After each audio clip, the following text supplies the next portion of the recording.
बताइए इस बार का जो माहौल है क्या है? देखिए, इस बार का जो माहौल है वो पूरी तरह परिवर्तन का माहौल है। और इस बार का क्या, बल्कि लोगों ने ये सोच लिया है कि परिवर्तन होना शुरू हो गया है। और आप शुरुआत देख सकते हैं कि पिछली बार 22 के चुनाव में भी बहुत कम वोटों से गड़बड़ी करके चीज़ें जिताई गई बीजेपी की। और माहौल पूरी तरह चेंज है। लोग इतिहास बदलने के लिए तैयार हैं, लोग सरकार बदलने के लिए तैयार हैं। मैम, तमाम चीज़ें देखने को मिलती हैं यहाँ पर। अगर बात करें तो एक सबसे बड़ा जो समस्या मानी जा रही है उत्तर प्रदेश के अंदर, वो है महिला अपराध को लेकर। तमाम चीज़ों में एनसीआरबी डेटा की अगर हम बात करें तो उत्तर प्रदेश बहुत ज़्यादा तादाद में अपराध हो रहे हैं। अभी क्या हो रहा है और हम जो आएंगे तो बदलाव क्या होगा, क्योंकि मैं एक महिला हूं तो मुझे पता है कि महिलाओं की तकलीफ़ें क्या होती हैं।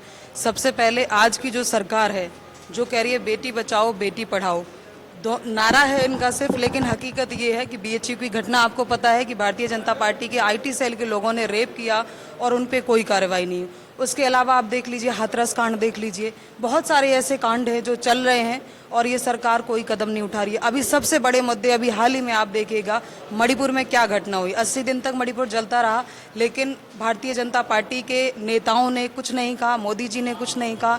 इसके बाद आप डीयू में देख लीजिए, डीयू की जो प्रोफेसर हैं डॉक्टर रितु, उन्होंने अभी आंदोलन लगातार किया, अभी भी कर रही हैं। तो आप ये सब देखिए कि सभी जो पढ़े लिखे लोग हैं या पढ़े लिखी खास तौर पे बेटियां हैं, महिलाएं हैं, और आप खास तौर पे अभी देखिए आप खेल जगत की कितनी सारी खिलाड़ी महिलाएं हैं हमारी, आंदोलन करती रही, जिन्हें घसीटा गया, उन्हें जेल में ले जाया गया। तो मैं कहना चाहती हूँ कि आप जो लोग, जो महिलाएं, जो बेटियां इस भारत देश का मान बढ़ा रही हैं, सम्मान बढ़ा रही हैं, आप उनकी नहीं सुन रहे हैं तो आप क्या महिलाओं के लिए काम करेंगे? तो वास्तविकता क्या है वो सबको यहाँ दिखाई दे रही है। सोशल मीडिया के माध्यम से सब लोग देख रहे हैं कि महिलाओं पे कितना अत्याचार हो रहा है और किस तरह से ये सरकार काम कर रही है। तो मुझे लगता है कि ये सरकार जो सिर्फ और सिर्फ धर्म की राजनीति करती है, कोई मुद्दे की राजनीति नहीं करती, इस सरकार को बहुत जल्दी हम लोग हटाने का काम करेंगे।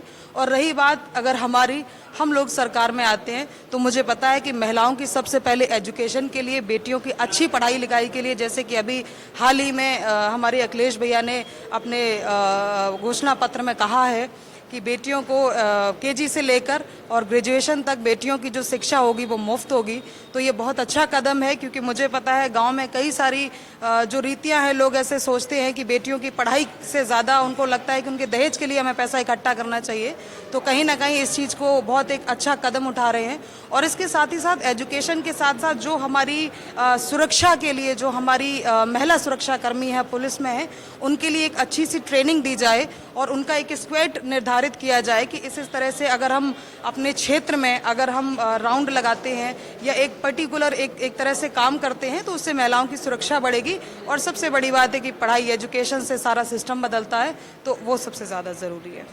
तमाम चीज़ों पर आपने रखी। मैं एक चीज़ और पूछना चाहूँगा मैम, कहीं ना कहीं अगर बात करें तो हमारे क्षेत्र में या आसपास के क्षेत्र में वुमेन महाविद्यालय, जो महिला महाविद्यालय होते हैं, उनकी कहीं ना कहीं कमी दिखाई देती है। पेरेंट्स जो हैं वो भेजना कहीं ना कहीं ब्रेक लगा देते हैं। तो उसके लिए आप नहीं, बिल्कुल, मैं वही आपसे कह रही हूँ कि जब ये पढ़ाई की बात हुई है तो हमारी ये जिम्मेदारी है। जैसे कि हम लोग डॉक्टर नवल किशोर शाक्य जी हैं जो कैंडिडेट हैं फर्रुखाबाद से, वो अच्छे क्वालिफाइड डॉक्टर हैं, एमएस सर्जन हैं, और इसके साथ ही साथ वो यूएस से उन्होंने एफआईसीएस किया है।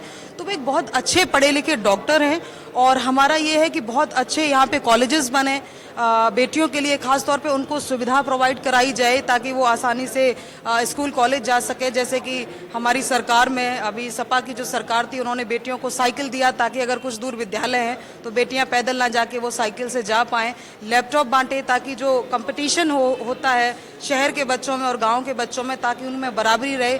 टेक्नोलॉजी जो है, जो शहरों में जिस तरह से चलती है, वो गाँव के बच्चे भी उस तरह से पढ़ें, वो उसको जानकारी हो। तो ये सारी कदम, देखिए मैं आपसे वही कहना चाह रही हूँ कि जो हमारी सरकार है वो काम करती है बेसिक मुद्दों पर, जो मुद्दे हैं वास्तविकता ज़िंदगी की, जो परेशानियां हैं, मुद्दे, उन पे काम करती है। और मैं आपको बताना चाहूँगी खास तौर पे हम लोग एजुकेशन के लिए बहुत अच्छा काम करने वाले हैं। कुछ प्लानिंग हमने की है एजुकेशन सेक्टर के लिए, कुछ प्लानिंग हमने की है जो हमारे खिलाड़ी हैं, जो टूर्नामेंट खेलते हैं, स्पोर्ट्स पर्सन हैं, और उनके लिए हम बेहतर यहाँ स्टेडियम बनाएं, बेहतर ग्राउंड बनाएं, ताकि उनकी अच्छे से तैयारी हो और वो नेशनल लेवल पे या स्टेट लेवल पे अच्छे खेल सकें।